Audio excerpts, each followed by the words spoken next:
The Tale of the Thief at the Gate. Once upon a time, in the land of Setsu, a man planned to steal and made his way to Kyoto.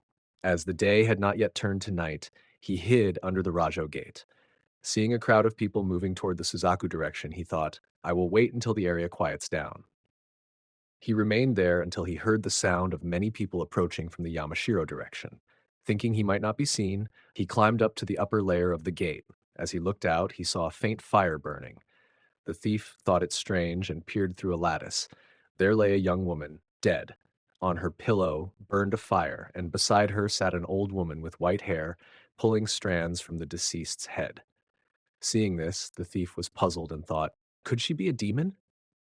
Though frightened, he considered, even if she is a corpse, I should be bold and test this.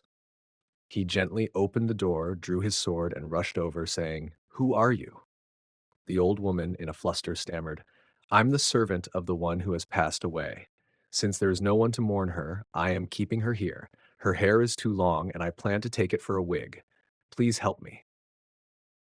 The thief seized the clothes of the dead woman, the garments of the old woman, and the hair that had been pulled out. He then ran away, escaping into the night. Thus, on the upper level, like there were many corpses, when the deceased had not been properly buried, um, they were left atop this gate. This tale is said to have been passed down after the thief shared his story with others. Thus, the story has been passed down. The Tale of the Thief at Kankazan.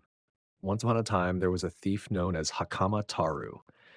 As he made his living through thievery, he was eventually caught and imprisoned. However, he was released during a general amnesty.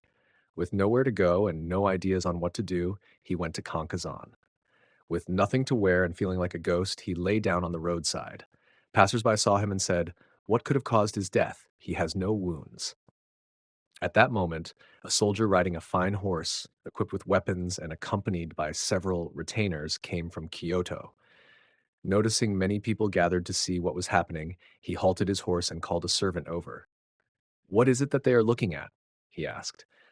The servant ran to take a look and reported, there is a corpse with no visible wounds. The soldier, hearing this, took up his bow and urged his horse forward, looking toward where the dead body lay. Those witnessing the scene clapped their hands and laughed, saying, indeed, what a brave warrior it is, encountering a corpse and remaining calm. After that, as the crowd dispersed and fewer people remained by the body, another soldier passed by. This one had no retainers, just his equipment. He approached the corpse and said, what a pity! What could have caused this death? There are no wounds. Using his bow, he began to prod at the body. Suddenly, the dead man sprang up, grabbed the bow, and pulled the soldier off his horse, shouting, this is how I take vengeance for my ancestors. He then drew the sword that had been pointed at him and killed the soldier. Afterward, he stripped the soldier of his clothes and armor, took his bow and quiver, and mounted the horse, galloping eastward like the wind. As he went, he encountered a group of 10 or 20 other naked men who had also been amnestied. They joined together, taking the soldiers' clothes, weapons, and horses. They dressed the naked men, prepared their armor, and rode away with a retinue of 30 or so followers unchallenged by any enemies. Such individuals, given the slightest opportunity, would engage in these acts. Without knowing this, a man approached, wondering aloud, who is this? Could he be a clever one? It was said to be Murakawa Gorohei's loyal companion, Sadamichi. Upon hearing this name, the people remarked, that makes sense. They concluded, even with retainers, knowing this and passing by without hesitation is wise. However, those without attendants who get too close risk being killed. There's no grave to show for it. This tale is said to have been passed down, praised, and criticized by those who heard it.